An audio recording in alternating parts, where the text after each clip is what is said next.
예레미야 17장 5절에서 11절까지의 말씀은 구약성경 1077면에 있습니다.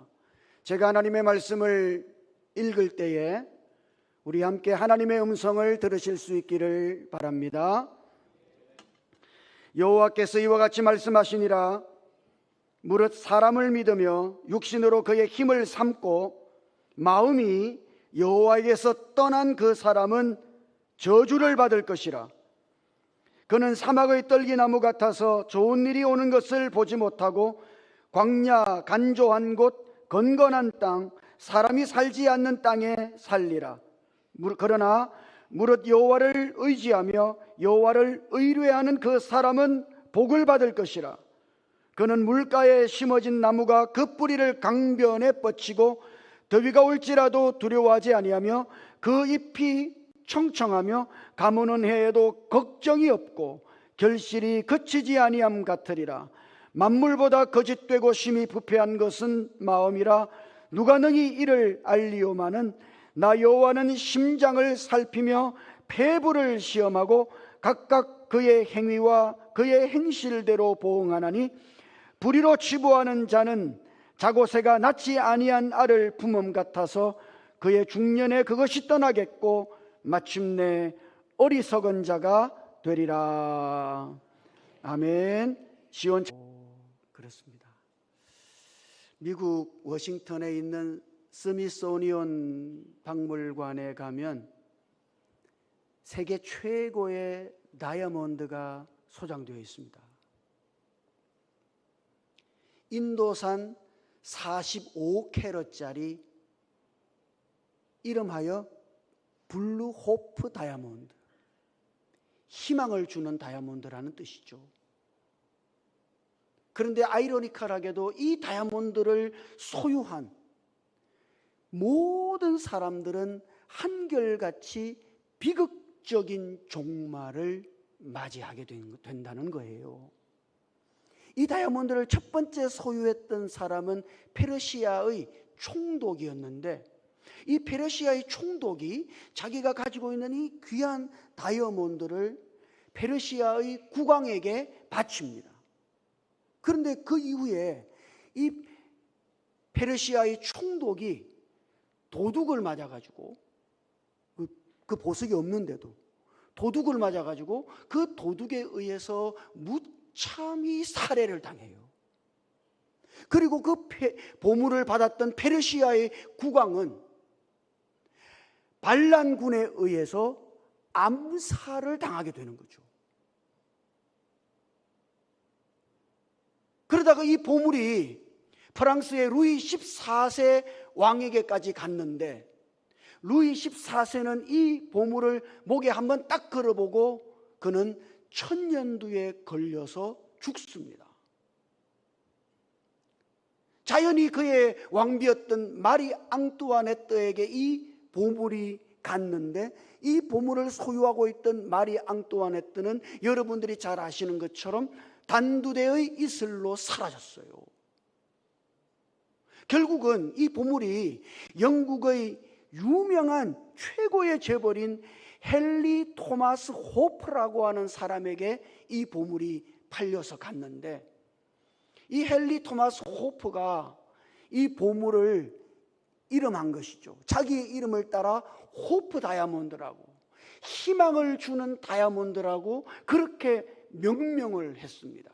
그런데 이 보물을 소유하고 있던 헨리 토마스 호프가 경마를 하다가 경마 중에 낙상을 해가지고 그 자리에서 즉사를 해요.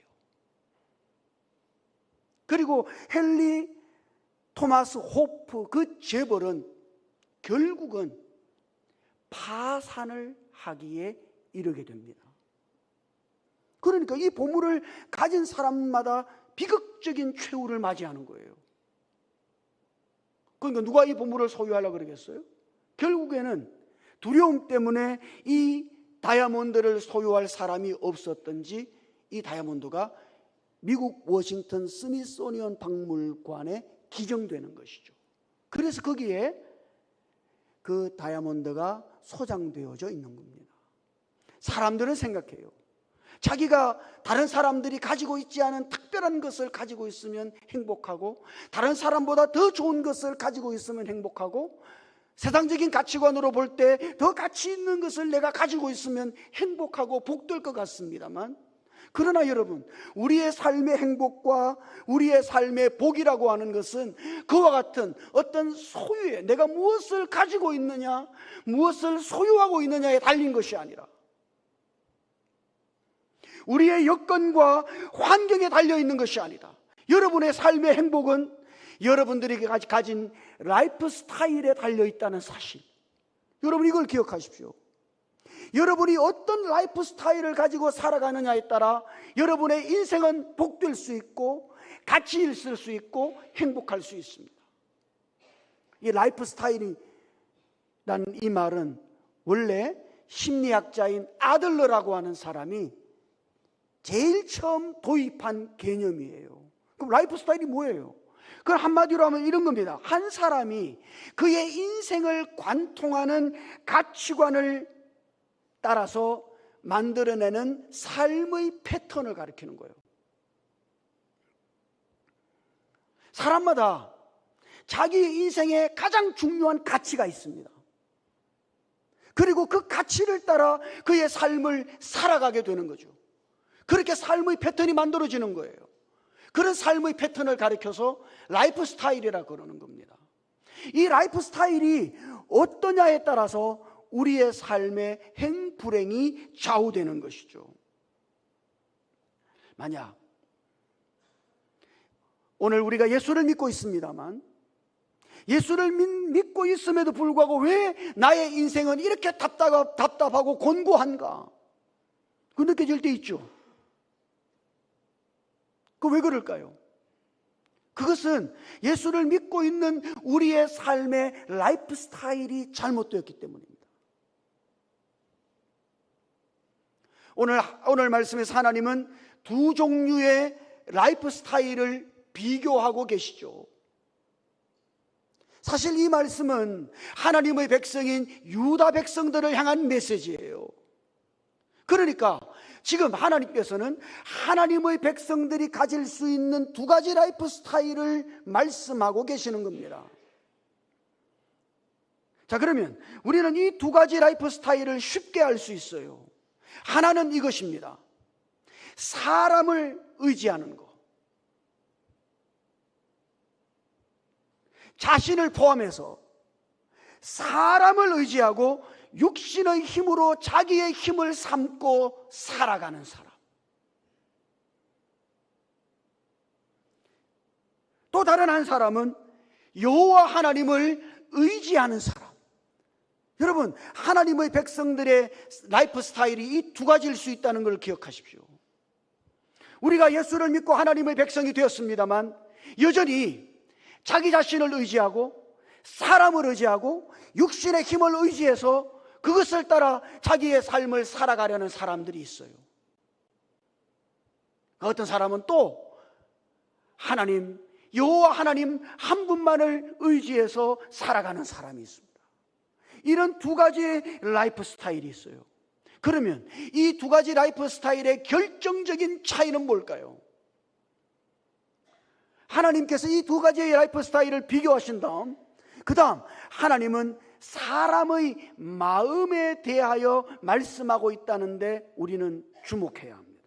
9절과 10절을 읽어보면, 한번 같이 읽어보실까요? 9절과 10절.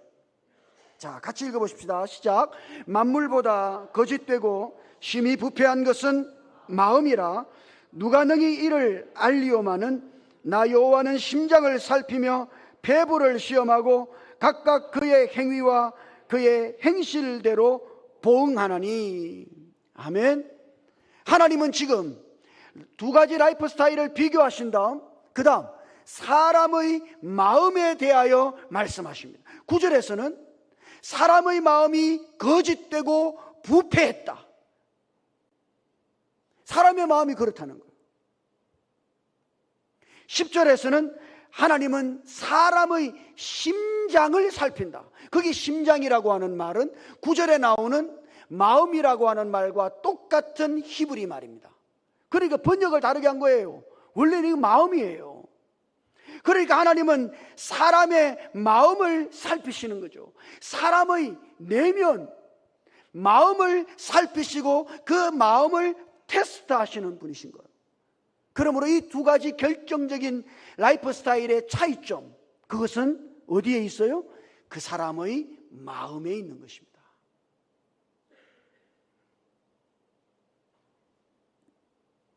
그래서 사람을 의지하는 사람은 그 마음이 하나님에게서 떠나 돌아선 자들이다. 예? 그 마음에 하나님이 없어요. 그 마음이 하나님을 향해 있지 않아요. 예수 안 믿는다는 게 아니에요. 예수를 믿습니다만 마음이 늘 예수님을 향해 있는 것이 아니라 다른 엉뚱한 것을 향해 있는 것이죠. 그런 마음의 상태를 하나님은 부패한 마음이라고 말씀하시는 겁니다. 우리가 흔히 마음이 부패했다고 할 때 사람들은 생각해요. 그 사람이 몹시도 악한 마음을 가졌구나. 사악한 마음을 가졌구나. 못된 마음을 가졌구나. 그러나 하나님은 그런 게 아니라 그 마음이 하나님을 향해 있지 아니할 때, 그 마음을 하나님께 두지 아니할 때 그 마음이 부패했다고 말씀하시는 겁니다. 로마서에서 우리가 보았잖아요. 사람들은 그 마음에 하나님 두기를 싫어한다고.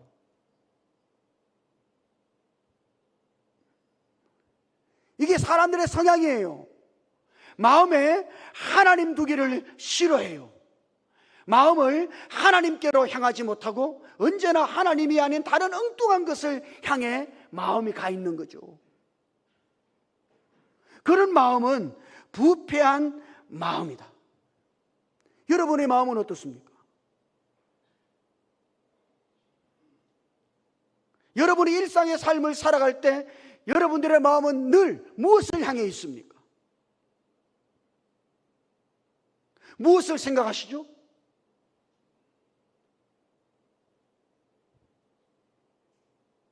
그러므로 오늘 우리의 삶을 되돌아볼 때 우리가 우리의 마음이 무엇을 향해 있는가 늘 그것을 주의 깊게 살피고 우리의 마음을 다시 하나님께로, 우리의 주님이신 예수 그리스도께로 우리의 마음을 자꾸 돌이킬 필요가 있는 거예요. 자, 하나님에게서 그 마음이 떠난 사람은 어떤 사람이죠? 5절과 6절을 한번 읽어봅시다. 같이 5절과 6절 같이 볼까요? 시작. 여호와께서 이와 같이 말씀하시니라. 무릇 사람을 믿으며 육신으로 그의 힘을 삼고 마음이 여호와에게서 떠난 그 사람은 저주를 받을 것이라. 그는 사막의 떨기나무 같아서 좋은 일이 오는 것을 보지 못하고 광야 간조한 곳 건건한 땅 사람이 살지 않는 땅에 살리라. 아멘. 거기 마음이 하나님에게서 떠난 그 사람은 저주를 받을 것이라. 그가 저주받은 상태에 놓이게 된다는 거예요. 그래서 그의 삶이 어떻습니까? 사막 같은, 광야 같은, 간조한 곳, 건건한 땅, 사람이 살 수 없는 땅에 사는 사람처럼 사는 거예요. 거기 이 땅은 원어로 말하면 소금 땅입니다. 여러분, 소금 땅에는 생명이 자랄 수가 없죠. 생명의 역사를 기대할 수가 없어요. 그 소금 땅은 한마디로 말하면 사망의 땅입니다. 여러분이 예수를 믿고 나서도 오늘 우리의 실제의 삶 속에서 우리는 사망을 경험할 수 있어요.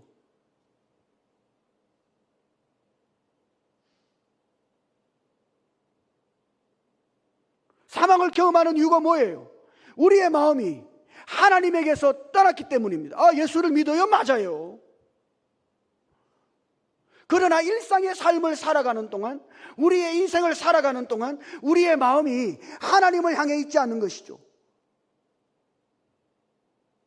그러면요, 그가 예수를 믿어서 맞습니다. 구원을 받았어요. 그러나 실제의 삶 속에서는 경험하는 것이 사망을 경험하게 되는 거예요.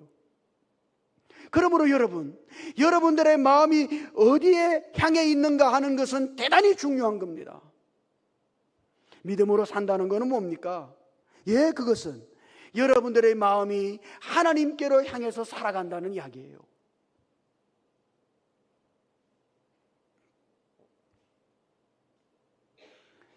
하나님 없이 하나님께로 마음을 향하지 않고 살아가는 사람, 그는 사망을 경험하게 되고 생명의 역사, 그 어떤 열매도 거둘 수 없게 되는 거예요. 예수님이 말씀하신 것처럼 가지가 포도나무에 붙어 있지 아니하면 과실을 맺을 수 없음같이, 가지가 어디에 붙어 있어야 돼요? 포도나무에 붙어 있어야지. 그러면 어떻게 돼요? 생명의 역사를 경험해요. 열매가 맺혀요. 그러나 가지가 포도나무에서 떨어졌어요. 아무리 큰 가지라 할지라도 포도나무 줄기에서 떨어진 가지는 열매를 맺을 수 없습니다. 사망을 경험하는 거예요. 여러분의 삶에 사망을 경험하고 있다면, 예? 답답하고 내 삶이 공고하고 내 인생이 광야와 같고, 왜 예수를 믿음에도 불구하고 내 인생은 이런가? 이런 의문이 들 때, 예, 그것은 여러분들의 마음의 방향이 잘못됐기 때문입니다.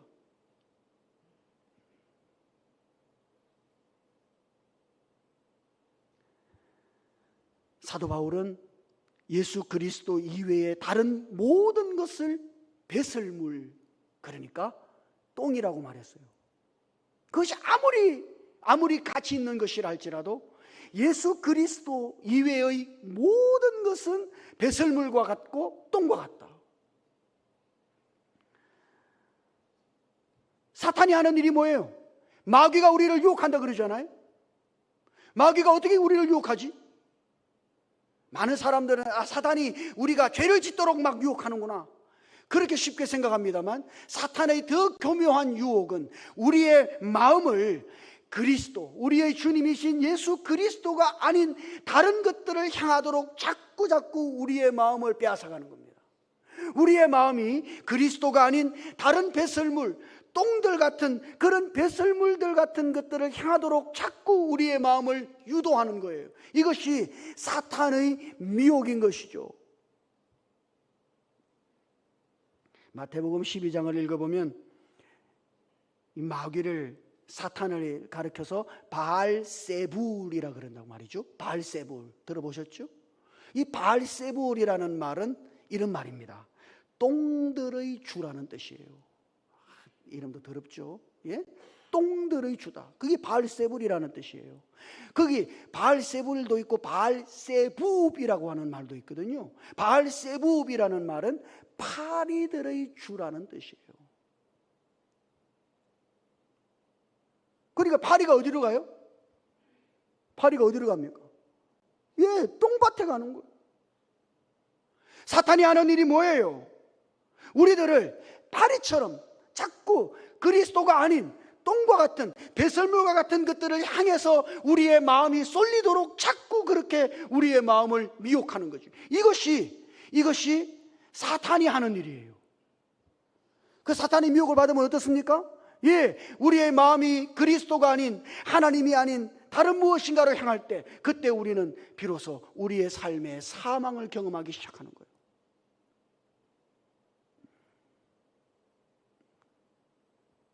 예수 믿어도 만족이 없고, 때로는 예수 믿어도 평안이 없고, 예수 믿어도 인생이 답답하고, 때로는 예수 믿어도 절망스럽고. 여러분, 왜 그래요? 예, 그것은 여러분들이 지금 사망을 경험하고 있다는 뜻이에요. 여러분들이 사막에 살고 있다는 뜻입니다. 왜 그래요?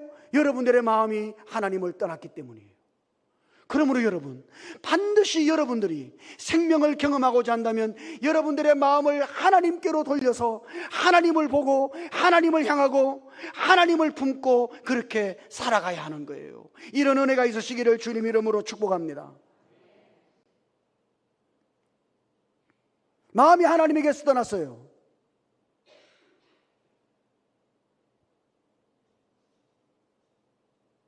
하나님은 그런 마음의 상태를 부패했다고 말하실 뿐 아니라 그것이 악하다고 말씀하십니다. 예레미야 2장 13절을 읽어보면 거기 이런 말씀이 있어요. 한번 같이 읽어보죠. 같이요. 시작. 내 백성이 두 가지 악을 행하였나니 곧 그들이 생수에 거론되는 나를 버린 것과 스스로 웅덩이를 판 것인데 그것이 그 물을 가두지 못할 터진 웅덩이들이니라. 아멘. 하나님의 백성들이 악을 행했어요.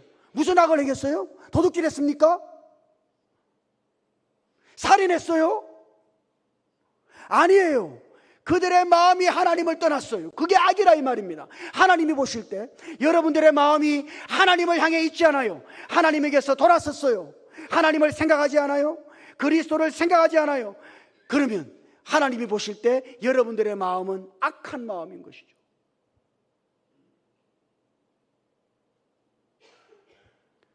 우리의 마음이 무엇을 향해 있는가? 이거는 대단히 중요한 문제예요. 이것은 우리의 삶의 대단히 실제적인 문제다.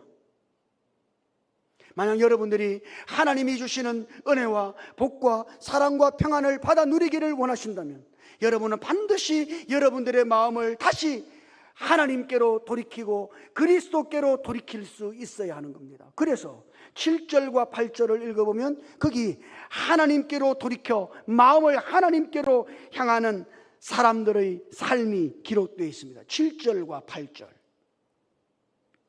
우리 한번 같이 읽어볼까요? 7절과 8절 같이요. 시작. 그러나 무릇 여호와를 의지하며 여호와를 의뢰하는 그 사람은 복을 받을 것이라. 그는 물가에 심어진 나무가 그 뿌리를 강변에 뻗치고 더위가 올지라도 두려워하지 아니하며 그 잎이 청청하며 가무는 해에도 걱정이 없고 결실이 그치지 아니함 같으리라. 아멘입니까? 예, 이렇게 돼요. 마음을 하나님께 두고 살아가는 사람은 이렇습니다. 그는 언제나 공급을 받아요. 생명의 공급을 받아요. 물가에 심겨진 나무처럼 언제나 생수의 공급을 받아 그의 삶은 만족해요. 열매를 맺을 수 있어요. 그러므로 사랑하는 성도 여러분, 여러분들의 삶의 모든 것은 여러분들의 마음의 방향에 달려있다는 사실을 기억하십시오. 그리고 여러분들의 마음을 여러분 안에 살아계신 예수 그리스도 그분께 여러분들의 마음을 두고 살아가십시오. 그러면 오늘 우리는 물가에 심어진 나무처럼 가무는 해에도 걱정이 없고 풍성한 결실과 열매를 맺을 것이니, 자, 그렇다면 말입니다. 우리의 마음을 하나님께로 그리스도께로 향하는 길은 무엇일까요?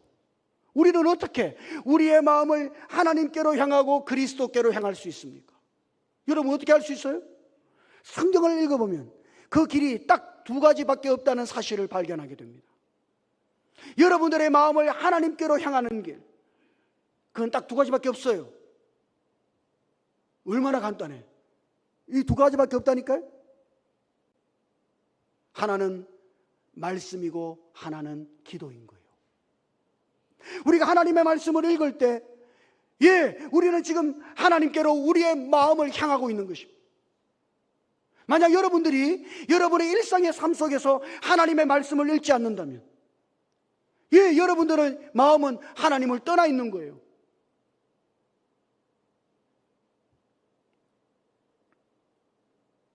제가 사업장을 신방했었죠. 올 초에 제가 사업장을 신방해보고 안 그런 분도 계시겠습니다만 놀란 것은 그리스도인들이 자기의 직장이나 사업장에 딱 출근을 해서 가장 먼저 하는 일이 말씀을 읽고 기도하는 것이 아니라는 사실.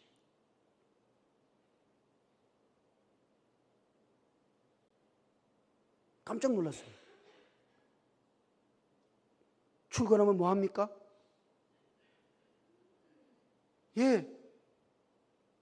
말씀 읽고 기도하고, 그것이 시간이 얼마나 됐든지 간에 그것이 우리의 마음을 하나님께로 돌이키고 향하는 길이에요. 성경에는 이 두 가지밖에 없어요. 다른 길이 없어요. 여러분들의 마음을 하나님께로 향하는 길, 여러분은 반드시 여러분의 성경책을 펼쳐야 합니다. 그리고 하나님의 말씀을 읽고 하나님이 하시는 말씀을 들어야 돼요. 그렇지 않다면 여러분들의 마음을 하나님께로 되돌릴 방법이 없어요. 반드시 여러분은 하나님의 말씀을 읽고 그리고 하나님 앞에 기도해야 합니다. 많은 그리스도인들이 기도하지 않아요. 예수는 믿습니다만 기도하지 않죠. 그거는 실질적으로 하나님을 안 믿는 무신론자들과 똑같은 겁니다.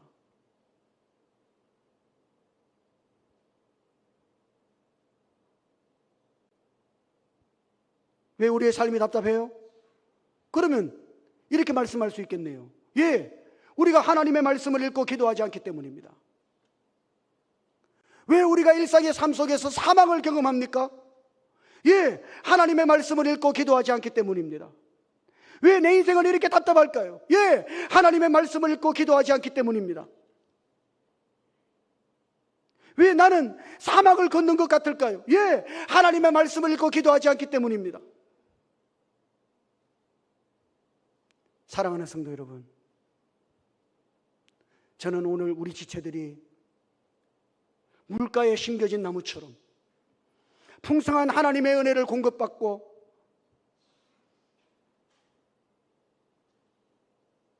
가뭄 은혜에도 걱정이 없이 생명의 열매를 맺는 그런 지체들이 될 수 있기를 주님 이름으로 축복합니다.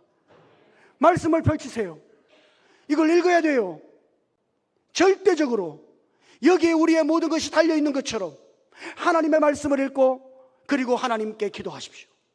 그러면 여러분들의 마음이 하나님께로 향해 있다는 것을 여러분이 발견할 것이며 하나님께로 향해 있는 그 마음이 여러분들의 삶 속에 평안을 그리고 은혜를, 만족을, 축복을 가져다 줄 것입니다. 이런 은혜를 누릴 수 있기를 주님 이름으로 축복합니다. 같이 기도하십시다. 하나님 아버지, 우리가 분명 예수를 믿습니다만 그러나 우리의 일상의 삶 속에서 우리의 마음이 주님을 향해 있지 않은 까닭에 때로 우리는 많은 경우에 사망을 경험하고 사는 우리 자신을 발견합니다. 주여, 우리를 긍휼히 여겨주시옵소서. 우리의 마음을 주님께로 날마다 돌이키며 살아갈 수 있도록 은혜를 베풀어 주시옵소서.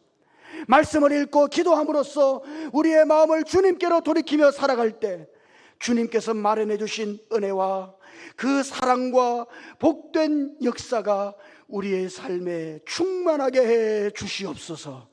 우리 주님 예수님 이름으로 기도드립니다. 아멘.